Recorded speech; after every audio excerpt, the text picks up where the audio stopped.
Hello everyone, welcome. My name is Mary Jane McKitterick and I am the Community Planning Manager with Away Home Canada. Welcome to the sixth in a series of webinars from Away Home, designed to increase knowledge and capacity on youth homelessness community planning. Our focus today is on the Youth Assessment and Prioritization Tool, or YAP. I would like to take this time to thank the Government of Ontario for their generous support of this webinar series and their commitment to increasing capacity of communities to prevent and end youth homelessness. I'd also like to acknowledge that this series is in partnership with OMSA, the Ontario Municipal Social Services Association, and the COH, the Canadian Observatory on Homelessness. A special thank you to Naveen from the COH today for all her support in the setting up and running of these webinars. Away Home Canada is a national coalition of partners that are dedicated to preventing and ending youth homelessness in Canada, and we use the collective impact framework to organize.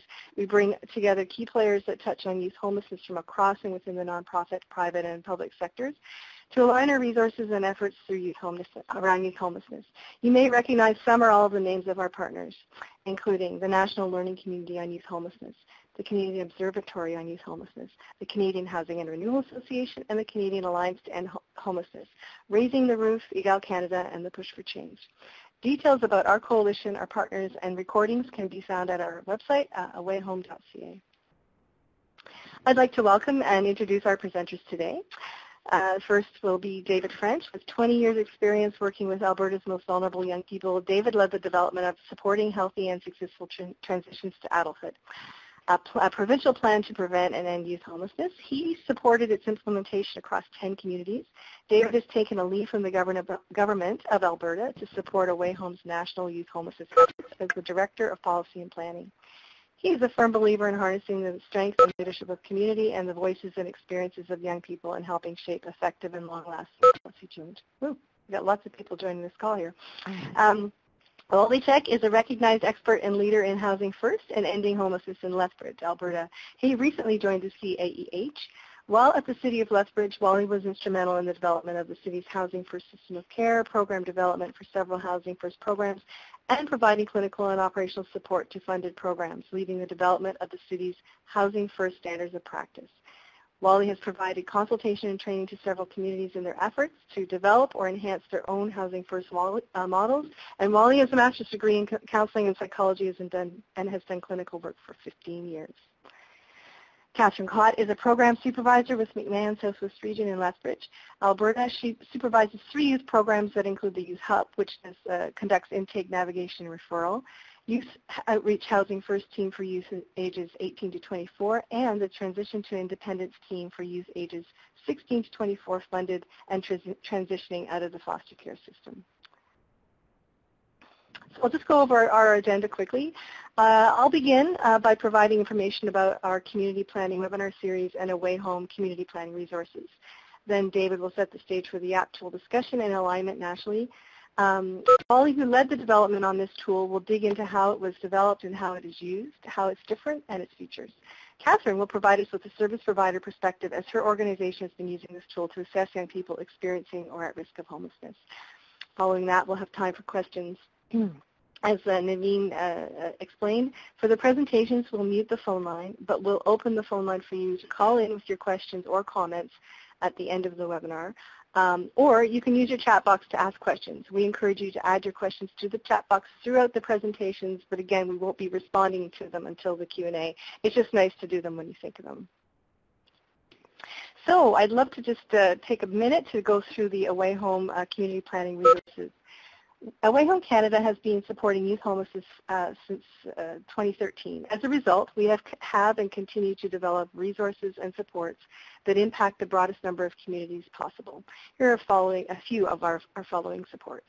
If you've not had a chance to engage or read our Youth Homelessness Community Planning Toolkit, I highly encourage you to do so, regardless of which stage you're in. It's an accessible online tool or in PDF, and it's based on the learnings from communities across Canada. If you have any questions or need support around this toolkit, please contact me. This webinar series is a key element to increasing the capacity of communities to do this work. By giving communities access to content experts and deeper dives into the topics covered in the toolkit, as well as emerging trends and issues in planning. Also, please join our online community of practice hosted on the Homeless Hub. The workspace provides a forum to post issues, ask questions, create discussions about the youth homelessness community planning. And you can see the link there. But I should mention, all of the links resources I'm talking about can be found on, I believe it's the right side of your screen in Adobe Connect. So those links are there for you to access as I'm speaking. I know it's hard to write them down as we're moving through. And finally, please access our mailing list to be updated on webinars, other events, release of new resources, and our regular newsletter by going to our website and subscribing there on the page, or there's the link if you can get that as well. So just a little bit more about the Youth Homelessness Community Planning webinar series. This series is organized so that the webinars build on one another and form a full curriculum. Folks at different stages of the process within their own communities or across communities can quickly reach the same level of familiarity with concepts, tools, and resources. All webinars are recorded and hosted on our website. The link is at the top of this slide, but you can visit awayhome.ca and navigate to the community planning section. Our past webinars include Community Planning 101, Collective Impact 101, another one to support local government and particularly Ontario service managers. The following two were in response to our community that asked for support in research and data measurement and assessment tools. And today's webinar is the third in that mini-series. Future webinars will include these topics: funders, systems integration, government policy, et cetera, and we'll be developing that over the next few months. One thing I'd just like to mention, an upcoming in-person event that follows up on this webinar is the Away Home Post-CAEH Conference panel discussion on assessment tools and data collection methods in Winnipeg on October 27th. So the panel discussion, the topics include more on the YAP tool, youth assessment and prioritization, but also systems coordination and by name lists in rural communities will be covered. They feature our current presenters as well as Terry Lee Kelford from rural Lanark County in Ontario, and Christine Mays-Nino from the Winnipeg Social and Planning Council. So we're looking forward to that. You can register online on the CAH to get into this. But it's open. Everyone's welcome. There's no cost, and we're also opening it up to the community. Just very quickly, I'm not going to go through these, but we have a number of resources for community planning and youth homelessness. Youth homelessness that supports community planning. They involve toolkits, guides, policy briefs, and program models, and we're coming out with more all the time. I don't want to detail them, but I just wanted to give you a sense of what's out there. And if you are engaged in community planning or thinking about it and want some support on where to start, please contact me and we can do a bit of an assessment about where you are in the process and where each of these resources can fit into your work. Now it is my great pleasure to hand this presentation over to our David French, who will begin the content portion of today's webinar. And I look forward to and I'm just switching my slides over to you, David. Hope you're well. One caveat before I start is that I talk with my hands. You can't see me, but I'm talking with my hands. So be sure that I'm passionate about this work, and I'm super excited to share more about the YAP tool and certainly from a strategic perspective, how Away Home is aligned with this work. Can you full screen that, MJ? I don't think it's full screen, is it? There you go. Okay. So what you'll see on your screen now is the constellations of activity for Away Home. And while this is slightly out of date, you'll see that the community planning and government relations constellations are now operationalized through our new policy and planning unit. We are engaged in a number of broad activities that help bolster the response to youth homelessness at the practice level through planning, programs, our community of practice, as well as system level through government engagement and research. The work of the YAP tool you'll see is engaged in a number of the key constellations of activity, and we consider these our core activities, but you'll see that the importance of data collection and assessment and research is broadly focused on these key areas. Wally will speak to the development of the tool, but I'd like to highlight the important connection the tool has to Alberta's plan to prevent and reduce youth homelessness. As MJ mentioned, I was fortunate enough to lead the work in Alberta around the development and implementation of the Provincial Youth Plan, and it remains the only plan of its kind in Canada, a targeted plan to address youth homelessness. And it's super critical to highlight that, because I think it's important that we set the stage for what's coming forward, and that we're seeing opportunities for additional provinces to reconsider or strategize around their responses to youth homelessness. And we will be key players in supporting that work with yourselves and with those provinces. I do want to let you know that the Government of Alberta will still be engaged in the work of the YAP tool, and we look forward to leveraging their expertise in the area of data and data harmonization and outcomes reporting. We've got a lot to learn here, and I would certainly consider Alberta as real leaders with respect to that work. So within my leave from the province of Alberta, they have entrusted us to continue the stewardship of the YAP tool, and so we'll remain in close communication with them. What you're seeing now is what we see as what we feel is the ultimate goal in creating a coordinated system of care across Canada, working upstream to prevent youth from becoming homeless and keeping them in their places, in their communities, and connected with their family or natural supports, but then also working within and across systems to ensure no young person becomes homeless as a consequence of no longer being connected to systems such as corrections, child intervention, mental health, or addiction services. Also working within and under a Housing First for Youth framework, we believe that this is the necessary steps towards a real broad continuum of care where young people can transition quickly, and we can prevent them from coming into or experiencing homelessness, but quickly end their experience with homelessness if they do become homeless. And it makes sense, we feel, from a strategic perspective, that these activities use the same language and use the same tools to assess young people in the same way. And this is why the YAP tool is so critically important.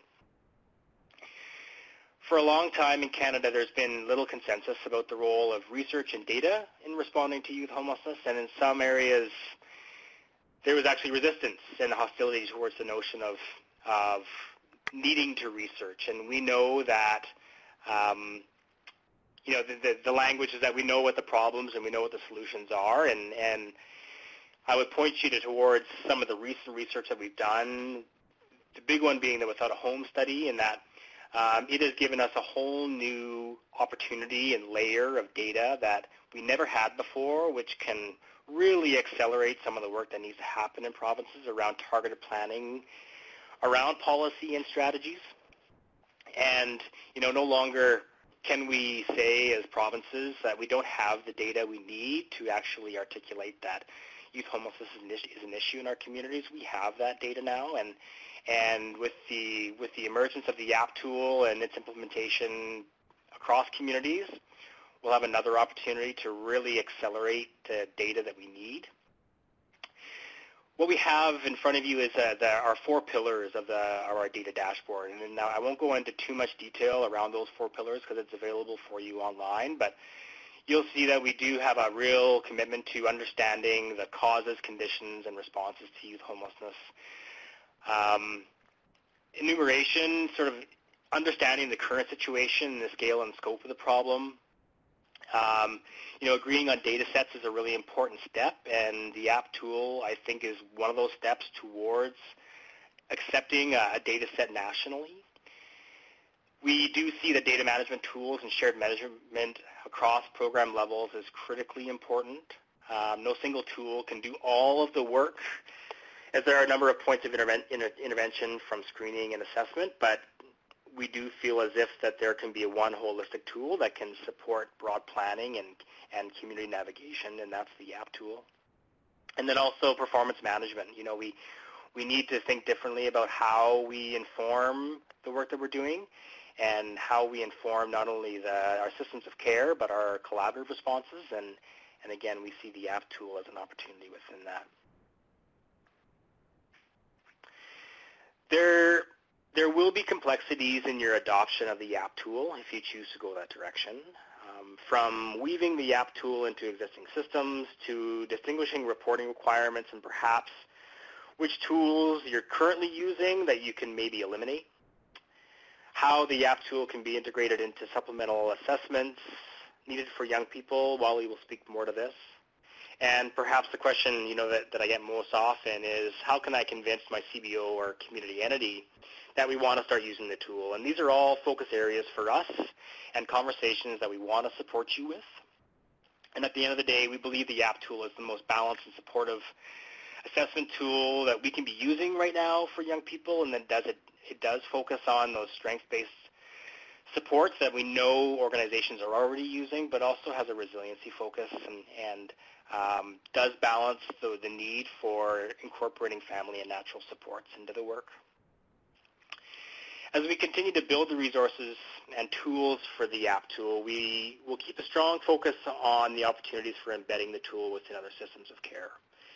We do feel that in a number of ways, the YAP tool could be used for young people transitioning out of child intervention or the justice system or mental health and addictions. But we also see it as an opportunity for us to really think differently about how we view a young person in their current situation. And from a strategic response, I think there's opportunities to, again, harmonize data, integrate planning across communities, and reduce duplication, and truly shift our approach to focusing on young people at where they're at and responding to them where they're at. Young people in many ways are in control of their assessment within the YAP tool, and we want to really encourage that youth voice and support them with that. And you'll see that, on your screen there's a number of key stakeholders, and we see them as really key, of course, with any provincial plan or community plan, key to ensuring we can improve outcomes for young people. And so we're really focused on ensuring that we can embed the YAP tool within whatever planning and transition processes exist. So that's me, and thanks for your time, and on to Wally. Thanks, David. It's great to be here and to be able to share this information with all of you. It's been an interesting and an enjoyable journey to do all of this and to continue to be part of it now.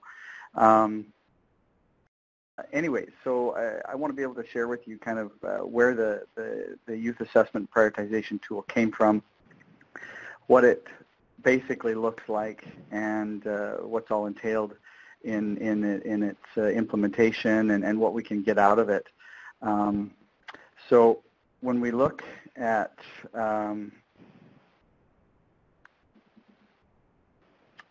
where it came from, I want to first begin with telling you about kind of the Lethbridge context. And I think it's important to just mention and highlight that some people may be confused at the WalRhon Psychological Association label added to my name.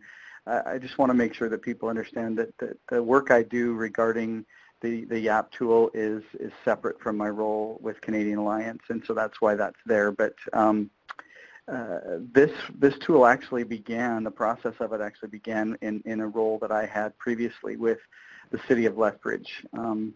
As Mary Jane talked about in her introduction of me, my role as clinical and operational support for all of the Housing First programs and projects that we were operating.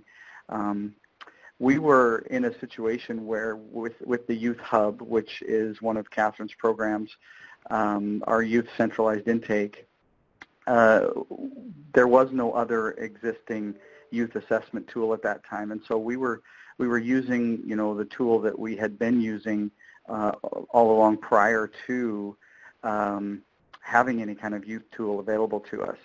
And we were struggling with a few things. There was some things that sort of brought to our attention that the existing tool wasn't really working for us. And so some of those problematic areas were that it wasn't youth specific, and of course because of that the research around the tool that we were using wasn't based on youth. There was very much a sort of a crisis or not a crisis, but it was based on the risk of death and primarily physical and mental health deficits and those kinds of things. And then, of course, a lot of focus on chronicity of homelessness. And when we think about youth, chronicity is an interesting topic that we could probably do a whole nother webinar about. But that's a challenging piece to define when it comes to youth. And so because of those things, it wasn't really capturing everything that we needed it to for the youth population. And so because of that, then I proceeded to look around and do research and look for various options that I could find. And so I was looking at things like there was a study that was done in Alberta around assessing youth homelessness, and there was the Youth Out Loud project in Kingston that I was doing some research around and looking at, and then there was ongoing consultation that I had with the Youth Hub to kind of try to have a better understanding of the things that they were struggling with and what wasn't working and what was working and so forth. And then in the process of all of this, I came across the TAY research, which stands for Transition Age Youth, and this was what kind of formulated the crux of the YAP tool for me. The TAY research was actually led and done primarily by Dr. Eric Rice with the University of Southern California, and in that research, they looked at about 700 homeless youth in Los Angeles, and out of that, they came up with some core predictors of what would determine that transition age youth would be likely experience long-term homelessness, and they defined long-term homelessness by 5 or more years. And those predictors, as you see there on the screen, that they ran away from home, whatever that home looked like, violence at home, and religious differences, first use of marijuana, incarceration before 18, and being pregnant or have gotten someone pregnant. And some of those may be surprising to people, but they were very, very strongly, and if you can look up and read the TAY research, they were very, very strong core predictors. And so this was interesting to me, and it started the process of developing the YAP tool at that time. So the YAP tool initially then it was really just an Excel-based tool.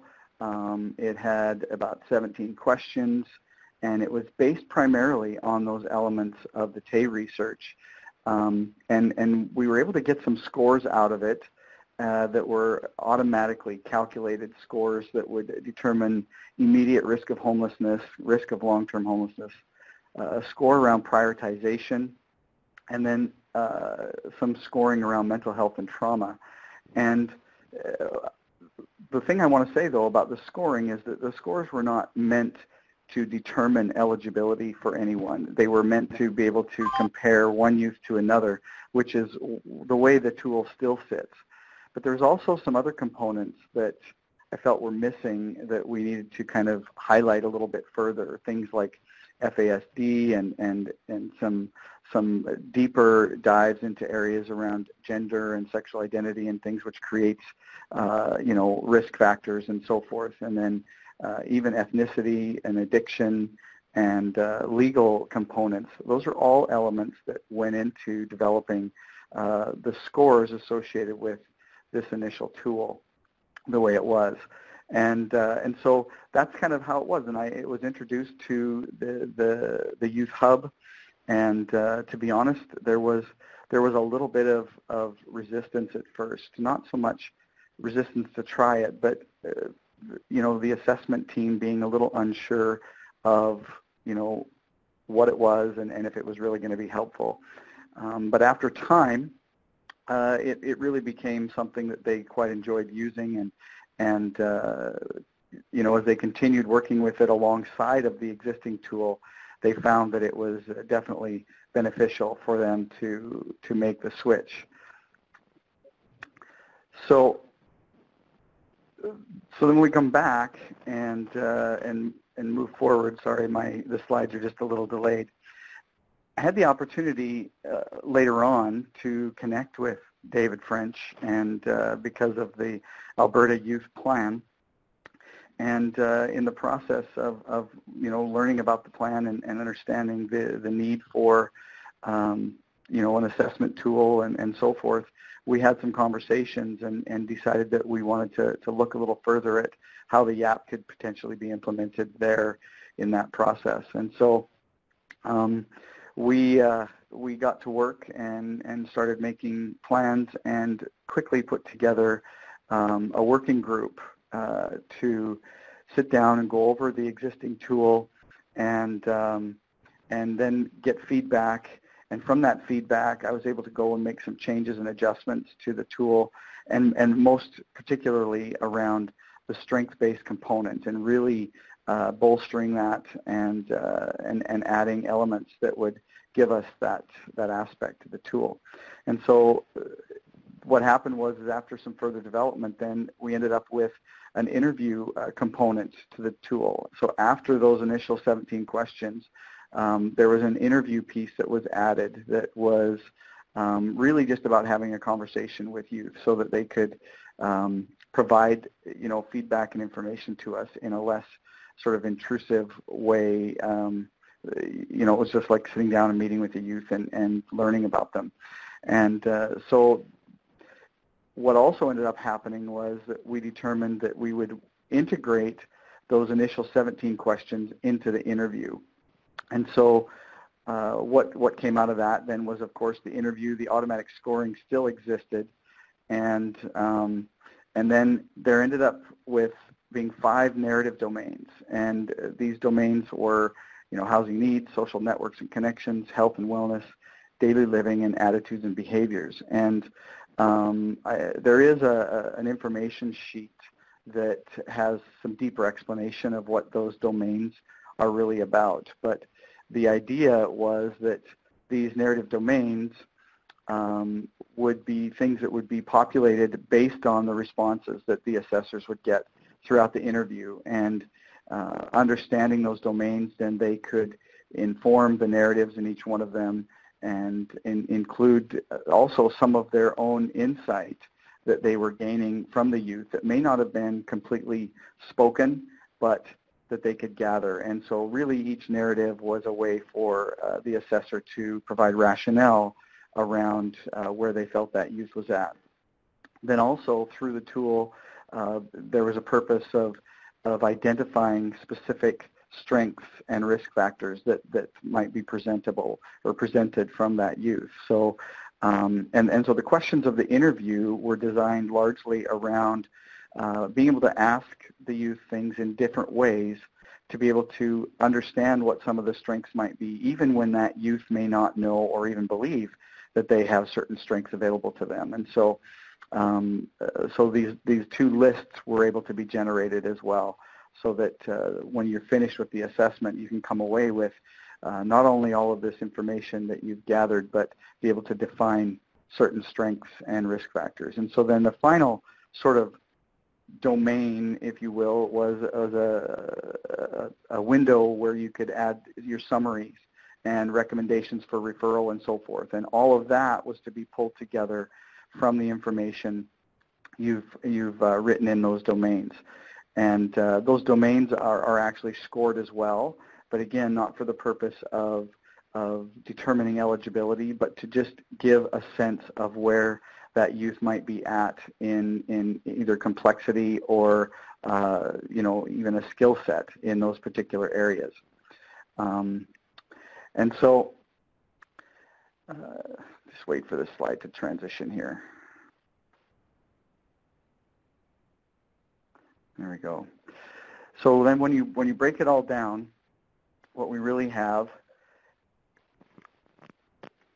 46, and as you see the note there, the way it sits now, that no longer is included, mostly because I think in the end that's kind of a no-brainer in a lot of ways, is whether somebody's in an immediate risk for homelessness, and can be determined very easily out of out of them describing their situation.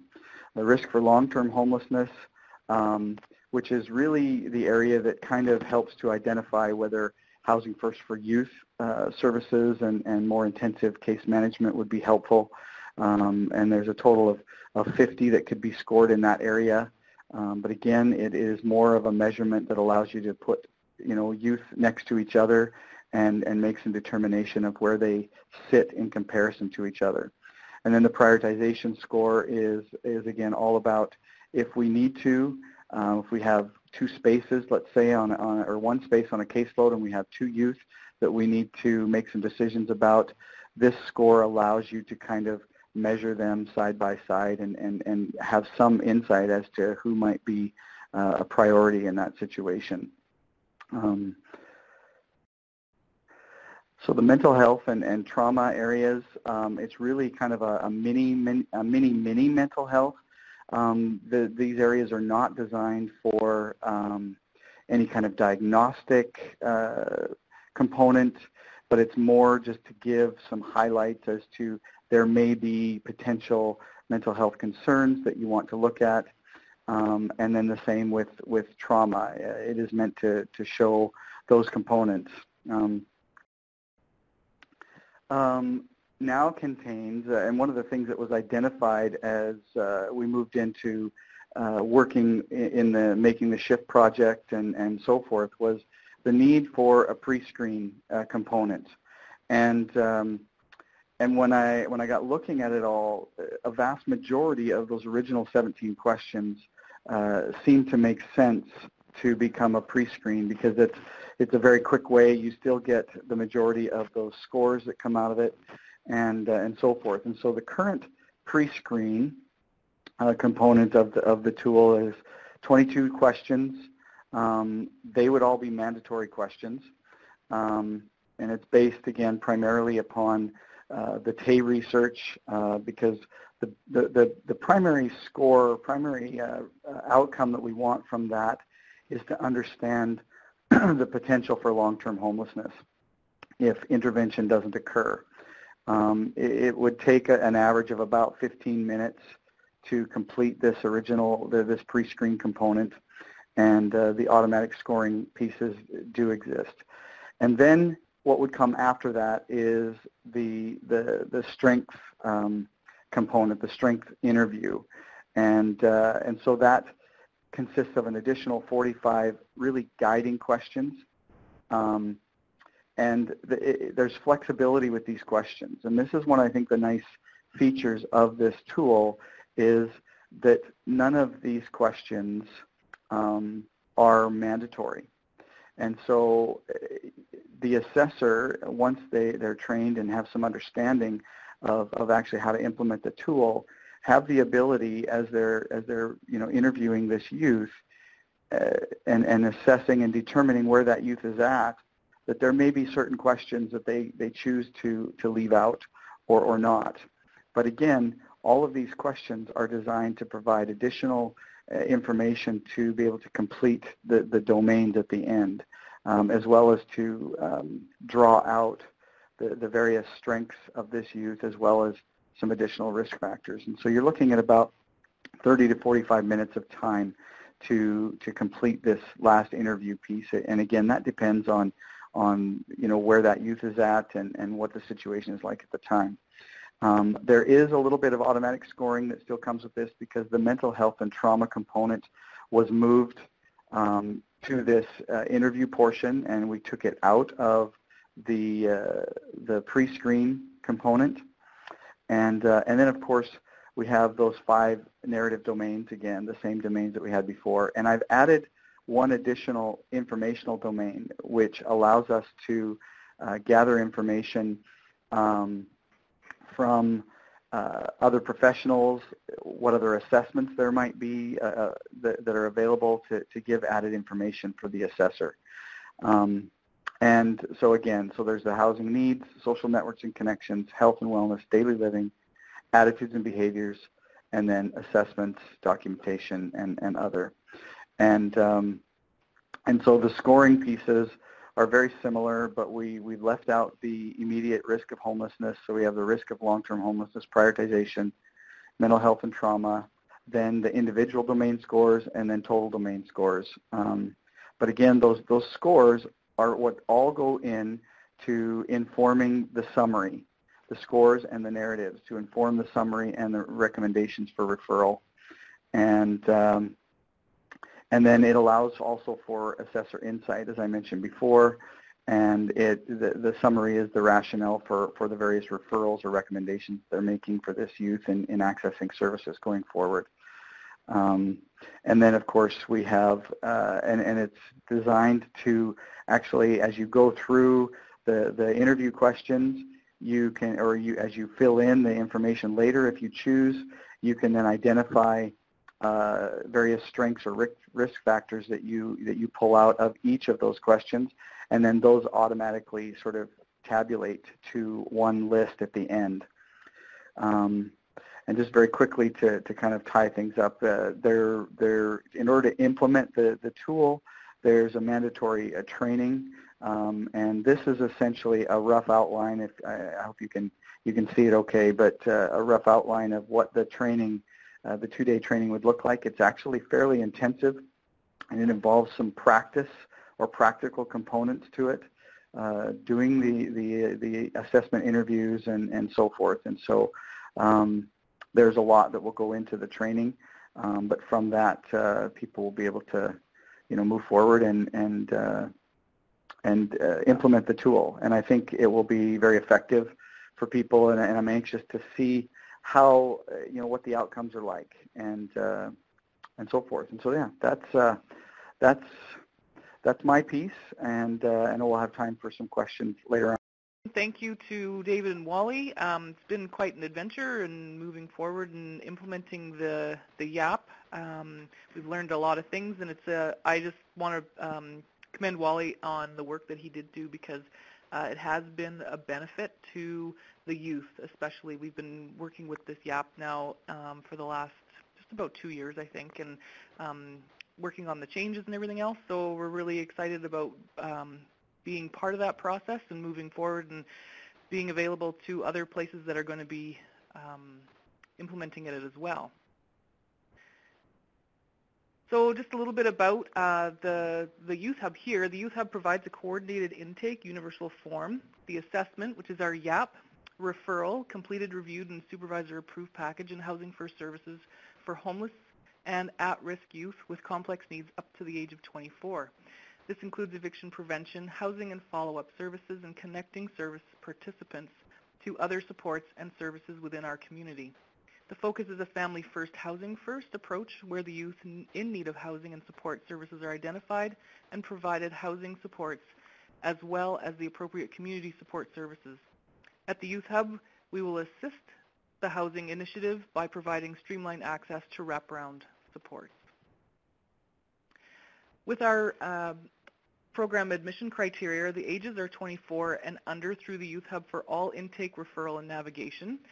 We never say no to anybody that comes through our doors. So one of the things is every single person that comes through with or without a family member or a friend or a child and family services worker or a referral from another agency in town, we will sit down with them. We will start an initial intake, gather some information, and then carry forward with those first questions from the pre-screen of the app in the case and need that individual is requiring more help and services for housing first. A little bit about the youth and how lucky we are here in Lethbridge is that our agencies are all very closely connected and within walking range to each other, and we know that the youth are more likely to give up if they don't receive immediate help in some form. So we always have somebody available who will be able to sit down with them and have a little bit of a talk at least and meet them where they're at. Even if it is that they're staying at our local shelter for the youth, we will meet them over there and get the process started. So they understand and they know that they're being heard and their importance is very relevant in whatever it is that's going on in their life at that current time. A little bit more about our referrals to Housing First agencies. with 16 to 24, if the youth has CFS status and they have a high acuity or complexities, they would be referred to our McMan Transition to Independence program. Ages 18 to 24 without any CFS, Child and Family Services status, high acuity again, would go to our McMan Youth Outreach Housing First team. Lower acuity and 18 to 24 would go to the YWCA Women's Residence, Hestia Homes, or there is Blackfoot Family Lodge and Woods Homes services as well. Here's a little bit of a breakdown on what our process looks like. And one of the things is that youth come in, there's a triage, the assess, triage, and referral. If they're not housing first, we can continue to have case management. So with case management, that youth, things might change in their life, and they may need to continue on and become housing first. If they're not housing first, we will do a minor case manage and help them with navigation and referral to the extra agencies that are in our community, walk with them over to meet them where they need to get connected to work on specific things in their life. In the process, if they are housing first, we will still do those pieces, and in the process then wait for the complete YAP to be finished, and then to find out what our final scoring is, and to hear from them what their strengths are, where they want to go in their future, and how they see themselves getting there, and best hook them up with that proper Housing First team. So our targeted group is that age 13 to 24 that come through the Youth Hub for all intake and referrals. The ability and willingness to connect to intensive case management services with a Housing First team for a minimum of 1 year if they're Housing First eligible. One of the things that we did realize definitely with Housing First when it first happened was that for an adult population over that age of 25, usually around the 30 age, that were receiving Housing First services, they were most likely to gain some trust with their Housing First workers within about 3 to 6 months. And one of the things we noticed with the youth was it was taking 6 to 9 months to gain that trust, to get them to meet and continue on with appointments once they hit a Housing First team. So that's why we have in there that we want to make sure that they understand and agree to connect and stay with us for a minimum of a year, so we can they can gain that trust and then continue on with services after that. So our program activities are, we provide coordinated intake and assessments of core needs and referrals to and community supports. We complete the universal intake package appropriate for all Housing First teams. We identify any of the barriers and appropriate direction within Housing First team and other appropriate community service agencies. We have the case management of youth needing services other than housing, assist those youth at risk of losing housing and implementing strategies to maintain housing. We have family unification, truth and reconciliation for Indigenous youth, and referral to appropriate services for the warm transfer. One of the things I'll speak to before I finish here for the YAP, one of the things that we do know with the youth when they come in, every youth has a different life story. They have different traumas. They may not be able to sit for a long period of time, and we have broken down a little bit of the YAP, and if the youth needs to meet for 1, 2, or 3 different meetings, either in our office or outside of the office, we will definitely meet them where they're at.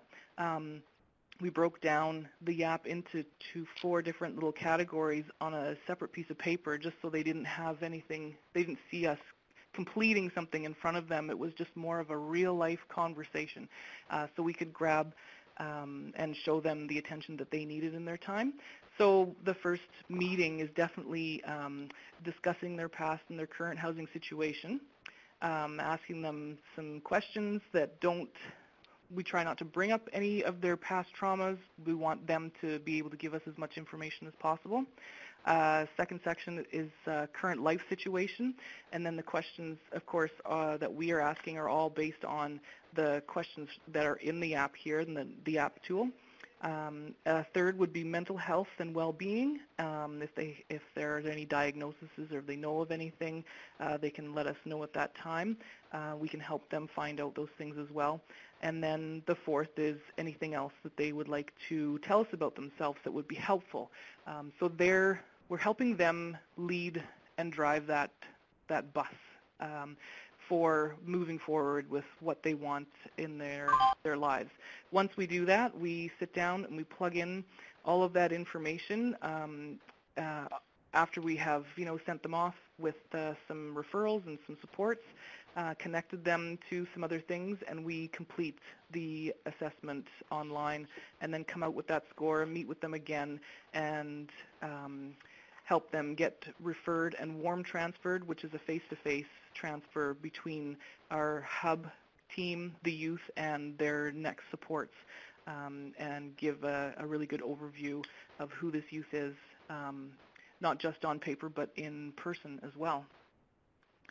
So I think I have covered everything. If there's anything else, and I'm here for questions. I have lots of notes for people that have asked questions prior to what we do, how we do it.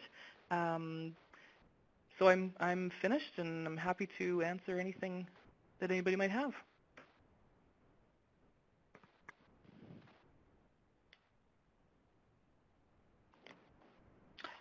Great. Thanks so much, Kathryn, David, and Wally. I really appreciate this context and all the detail. It's really rich. So with Naveen's help, I'm going to say that we can open up the phone lines. If you'll all just also just keep your phones muted, I guess, unless you're actually doing the speaking. But also you can write stuff in the, your comments in the chat box as well. Naveen, did you want to add to that about how folks can get our attention, et cetera? Of course. So just to let everyone know, we have the option of raising your hand, and when you do, we will be notified. Let's give everyone an opportunity to finish their question. If anyone wants to ask their question via phone or audio, and then we'll get to your question. When you raise your hand, I'll make sure to record the name of the person who raised their hand, and So there's a question from Corey and Jerry about how do they sign up for the training. I believe this has come up during Wally's presentation. So I guess, does that mean you're sort of handing that over to me? Yes. Okay. So I'm actually just finalizing the content around the training package, and so that will be ready right away. But I will let you know that because Away Home and COH and so forth within this project have been adding so much to the ability to kind of develop this out and so forth. There's a few things that we need to just kind of finalize and sort out about how that works and how we go about that. But I would say that probably within the next month or so, training would be available. But we just need to sort out some logistics around kind of how we go about implementing that and connecting with people, whoever want to have it. And David, you may have some other thoughts on that as well. Yeah, I think we'll assess I was making sure I wasn't on mute. We'll assess the next steps of the tool and offering trainings once we have all the content built out. But again, Away Home and through Wally, we'll be able to support and through the work that we're leading with Making the Shift projects, but then also some work that we're engaged in other provinces. Hopefully have some more public statements around how do we support the training moving forward in the coming months. Right, and I see Laura asks, what does not housing first mean? Laura, and Nora has responded, and I'm assuming Nora's from that was me, I think. Vancouver. Was it you? It says, helps with those that are homeless, and we help them to get a home of their own and help them with whatever they need to maintain their housing. So that's a question around not housing first, yeah. Yeah, that not housing first, definitely, like through the Youth Hub with us, we would help anybody, any youth up to the age of 24. So if they're housing first, they eligible. It was that they are homeless. They're at risk of being homeless. They're transitioning out of child and family services care. They need help in getting from wherever they are to their own independence. So being housing first, not housing first might be somebody that's come in and their housing is stable. They have a family that they do stay with, but they need wraparound supports in other areas of their life. So once our initial intake is done, that's what a non-housing first individual would be. That doesn't mean they'll always be that way. If their life situation changes, they could definitely come back and become housing first eligible. I hope that explains a bit better. Yeah, the only thing I would add to that too is around the level of case management, as Kathryn talked about too, that housing first are people that generally need a more intensive level of longer term case management, whereas people who just need some initial supports maybe and help to navigate and move forward, but then can very quickly kind of take over themselves, that would be somebody who wouldn't necessarily require housing first supports. Mm-hmm. Great, thank you. Corey and Jerry ask, hi Wally, we have an established Housing First team that works with youth as well as a new youth-specific Housing First program starting next week here. How can we get trained to start using the YAP? I guess sort of part of the answer there that you've. Yeah, I think that was them okay. that asked the other question okay. Sorry, I'm caught up. They're okay. just chomping at the bit. Okay. Allison asked, Kathryn, thank you for sharing that great information about how you've implemented the YAP. Have you written policies? Oh, this is a good one. Have you written policies, protocols on how staff are to administer the YAP in the way that you described? If so, would you be able to share those specifically? And I'm wondering if the adapted forms you use when face-to-face with youth might be available. So we haven't written any specific policies and procedures. It's been one of those things since the implementation of the app during the trial phase. So I think Wally, we've just come out of that trial phase not too long ago, and now it's really being implemented. But with different, we have 3 different intake workers, and they have 3 different styles. So they've all been able to share what their styles are and come up with one sheet with that sit-down face-to-face and how that might be working and really get a feel. So, I mean, that's totally fine. I think I would sit down with Wally and just see, because I know that, Wally, you are the writer of the YAP, and I would want to get permission from you to share that. But it's definitely something that it is helpful, and we've noticed an increase in the youth that come in, and you just know when you can see when somebody feels a little bit more comfortable in what's going on and their decision, and they know that somebody's listening, instead of making it like a tool and lots of paper in front of you kind of thing. So definitely be happy to talk to Wally more, and then have that approval from him to go forward and share things that we're using and how we're doing it. That's great. Dave and Wally, maybe you could help with this as well. Like this tool is also being used with the Making the Shift demonstration project, or demonstration sites. And so there'll be a number of materials and resources that will be shareable coming out from that process. Do you have anything to add around that and connected to what this original question around policies that we share and how we share them?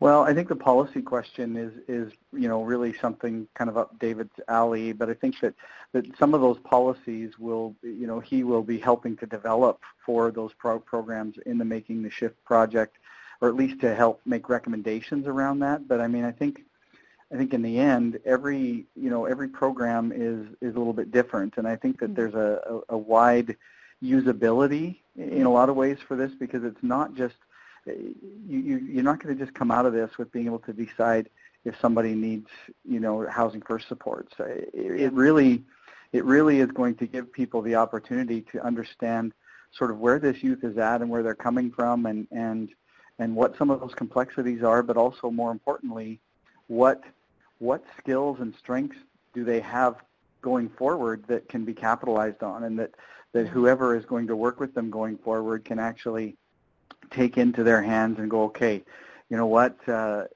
these are some real tangible pieces of a foundation that we can build off of, and help this youth actually take some positive steps moving forward. But as far as the policy goes, that's kind of a program-to-program specific thing, and so I'd rather David maybe respond to that since he's the policy expert.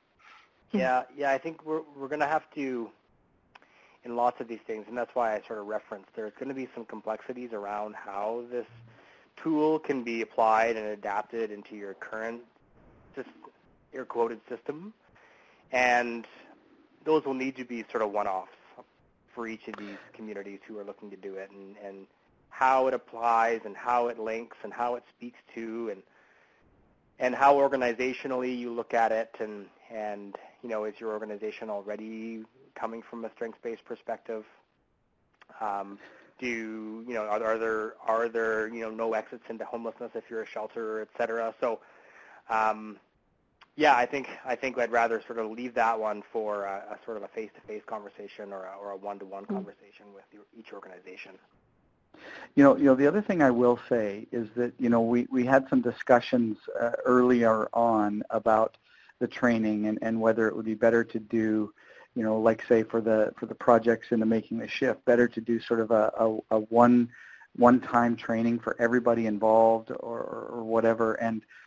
And this is exactly why my recommendation was that we try to keep the trainings separate to each specific system or each specific program because of that. Because I think part of the training will be meant to, understand what that service is like or what that program is like, what their mandate is, what their whole goal is, and then be able to tailor some components of the training to them, right? Right. So identifying, for them how exactly the tool could be beneficial for them, and maybe some nuances in how they can implement the tool to better provide a good service for their system or program. That's fantastic. Thank you. Thanks. I'm nodding a lot here, and I'm sure a lot of other folks are here too. I see Karen has asked about the length of the tool, but Kathryn, did you kind of responded to that in your presentation about breaking it up? Were you addressing that question in the chat box when you how you break it up? I didn't address it in the chat box, but I did address it in my presentation there. But just to reiterate back, for every youth that comes through your door, we always set up an hour minimum to meet with them in that first, and not everybody will be able to sit through that for whatever is going on in their life, whatever it might be. They have complexities, they have addictions issues, they have trust, whatever that might be.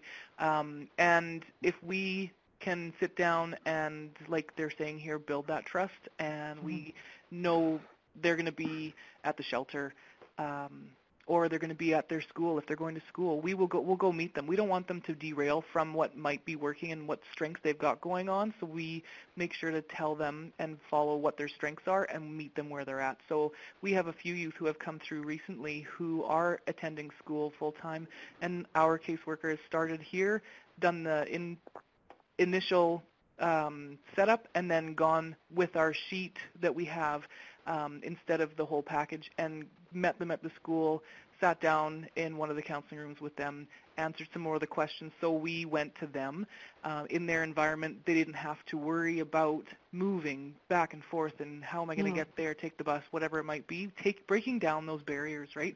And that is crucial in helping them as well. Then we can come back and we can sit and key in more of that, the answers for that YAP. And one of the good things that in our system that we have is that until it is fully complete, it's work in progress. So we just save where you're at, and then you pick up where you're at. So you don't have to fully complete it in one sitting. And I think pulling some of those items out again and creating, sort of a separate pre-screen assists with that. And depending upon your system and how you're going to operate your intake process, it may be such that the pre-screen is all you need to do at first. And that helps you make certain decisions. And then based on what those decisions are, helps determine when you would implement the rest of the interview. And so there are some pieces of the way that the tool currently sits that hasn't been reintroduced. Like, so even the Youth Hub in Lethbridge doesn't have some of the new updates. So we'll be sharing that with them, fairly quickly, so that can happen. But I think that the breaking it up into the pre-screen and then the interview piece again helps with that. Mm-hmm. So Janelle asked, this is a good one, what are your recommendations on how this tool can be used in a family and natural supports project? Who wants to go with that? Well, I'll maybe just sort of throw my 2 bits in there. First, I think that really, again, because the tool allows you to gather, a lot of different kinds of information that's just really about where is this youth at in terms of their life situation and, risk factors and strength factors.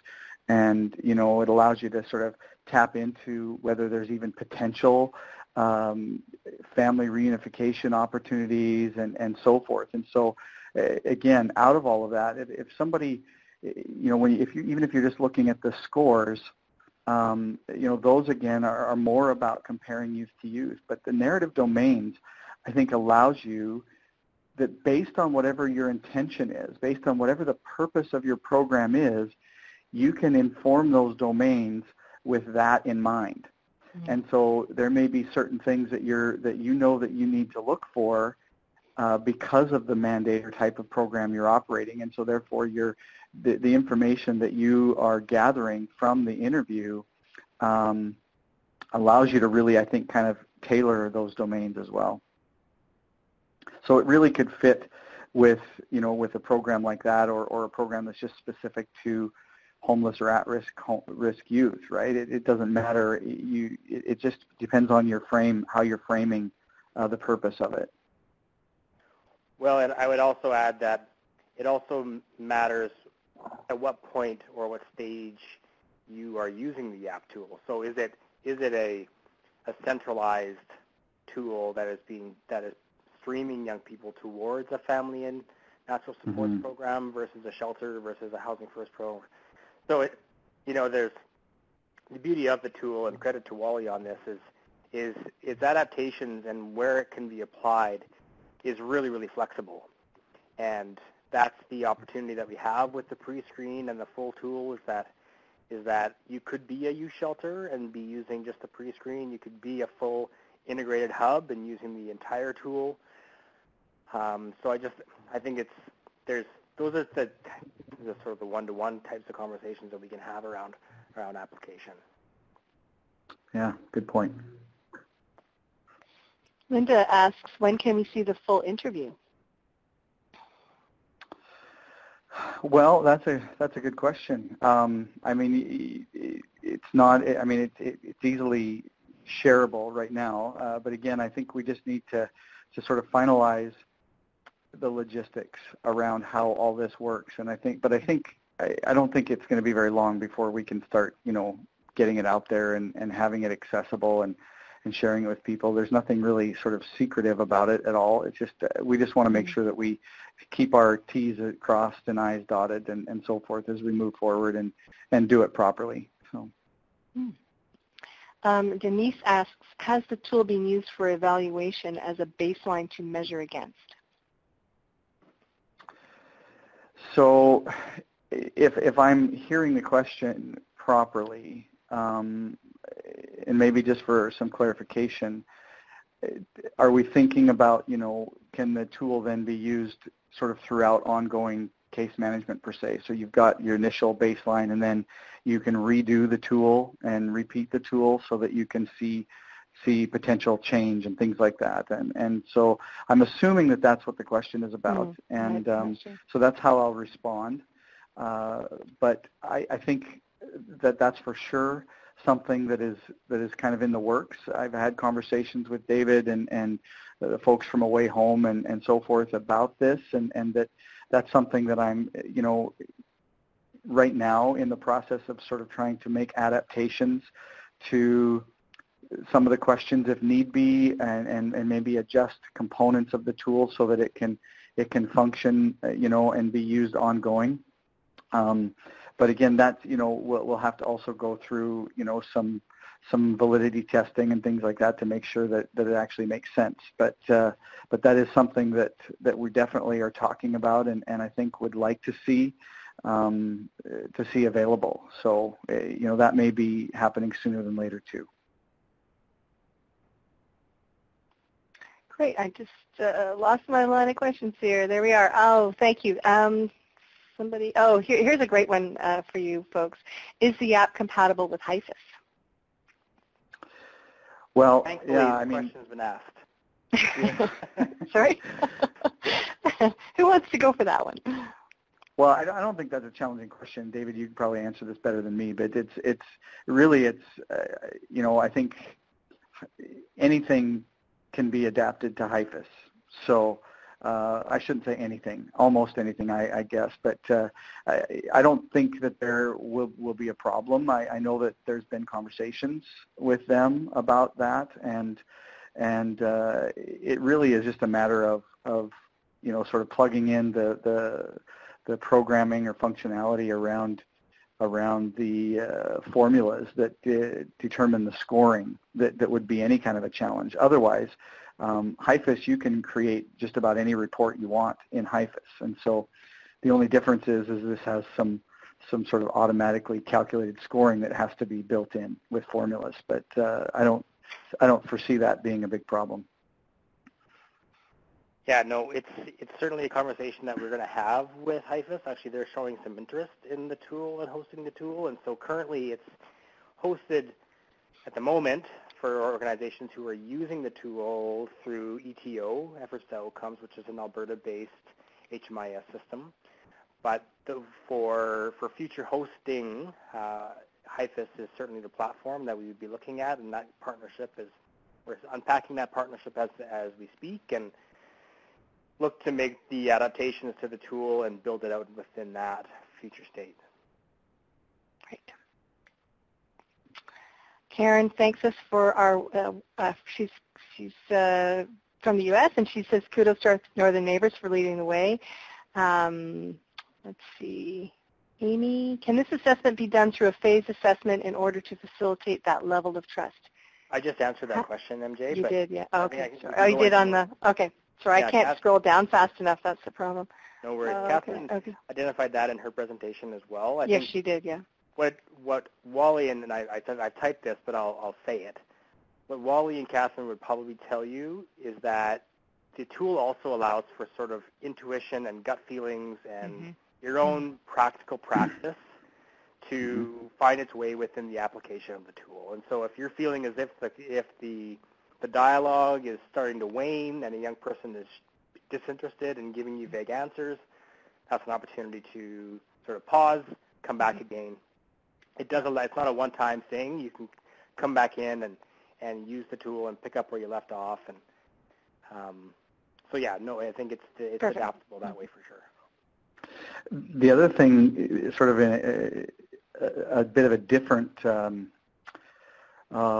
angle on that, on what you said, David, too, in terms of allowing for the assessor to have insight and gut feelings, is also actually in sort of the final outcome and recommendations. And of course, it's not based solely on that, but there's many times I've talked to people about doing various assessments, and they always feel like they're stuck when they don't have the ability to say, okay, the assessment is saying this, but there's also these other factors here that for whatever reason I have these really strong feelings about. And so when you combine the information you're gathering for each of the domains, and they're providing you with a number that kind of gives you an indication of where they're at in each of those domains, as well as those other scores, along with your gut, you're able to, I think you're able to still have a pretty accurate assessment and determination for why you're making the recommendations you're making. And so that's one of the other factors that I like about it, is that it does allow, and I mean, some people might say that that's not really sort of true academia assessment maybe, but I think it's important for an assessor to be able to have a voice in you know, what they feel from that assessment, aside of just what the responses to the questions say from a very concrete perspective. Yeah, if I can add a little bit to that, Wally, in agreements, and just give an example, when our intake workers do and they've completed that full YAP, and they come up with the tally of the breakdown and the number at the end, it's not always according to the number. We, depending on which Housing First team that youth is going to be referred to and warm transferred. So when we do a warm transfer, although the score might show up lower on the YAP, but their complexities and what they actually need in that moment for the next 6 or 9 months would be a higher complexity team with some more significant supports. We will go and sit down with that whole team and give an overview of, like, this is what this YAP says, but this is what I gathered from this face-to-face interview, or these 2 or 3 interviews that I had to take for this person to actually get this whole thing completed, giving them a really good snapshot of who would their best be working with. Would they best be working with a male or a female, or should they be double-staffed? And that doesn't mean that they would always stay with that higher complexity Housing First team. That YAP just gives a definite gauge, but then that personable insight from our intake workers is crucial in helping that youth get connected to the right resources at the right time. And then as their complexities and their needs change, they can always be transferred to a different team at a different time. You know, and thank you for that, Kathryn. And you made me think about, you know, even just looking at the different scores that you can get, how they might work, but determine a different sort of referral process based on those scores. So, for example, I had mentioned that the risk of long-term homelessness score is really the score that you would look at more to be more associated with, you know, sort of Housing First eligibility, if you even want to say that. Mm-hmm. But you could have somebody who scores higher in that category, but who doesn't score as high as another youth might under prioritization. Yeah. And the reason for that is because prioritization is also taking into account some of those immediate risk factors and some of those higher complexity factors that are happening now for that youth. Mm-hmm. Just because somebody shows that they might be a risk for long-term homelessness doesn't necessarily mean that they are in trouble right now. Mm. Right? And I think that that's a differentiation that's important to make, so that when we do prioritize and refer, we're referring, you know, in part based on what the real needs of those youth are right now, as well as then looking at long-term and saying, okay, well, this youth is at risk for long-term homelessness, but we have another youth right now who, based on this assessment, we see that they're really a priority to move to something before we maybe handle this other youth. Yeah. But we know this youth is going to need more intensive case management, likely, in order to be able to sort of refrain from long-term homelessness. Mm-hmm. So I hope that makes sense. Yeah, that level of detail I think is so important. Especially, you know, I work in a different context, but I hear from communities all the time asking these very specific questions, and the nuances it's really, really wonderful. Thank you. But just one more question here on whether or not, and again, it's a training question, so it's probably, you don't have the details yet, but they want to know if there'll be a YAP training in Vancouver. So. I think the short answer to that is yes. The question is just when. When, right? Yeah, so. Exactly, yeah. Probably not before the end of this year. Yeah. For access to YAP and full version. Those, we did kind of go over those, Linda. They're just finalizing a few of the details in the actual tool, and we're also finalizing the actual days of training, when it will happen, where it will be. So as usual with Away Home, we will be sending out a lot of information about this. When it's all finalized, we're just sort of working on getting those pieces together. But this is an early snapshot of what we're looking for and giving you some ideas. It's also a great opportunity for us to get feedback from you folks. So if you have ideas or questions, please reach out to us, and then we can incorporate that in as we're moving forward with all these finalization steps. So I think that's it. I just want to thank our presenters. David's on his way to Vancouver. Wally and Kathryn, thank you so much. Naveen helped so much with setting this up. I really appreciate all the work she had to do. And thank you so much to all the folks who joined and shown interest and registered for this. You will be receiving a recorded version of this. It will also be on our website. And we look forward to seeing you either at the CAEH, we'll all be there in Winnipeg, or our next webinar, which we haven't quite scheduled yet, but I think it'll probably be late October or early November. So thank you so much.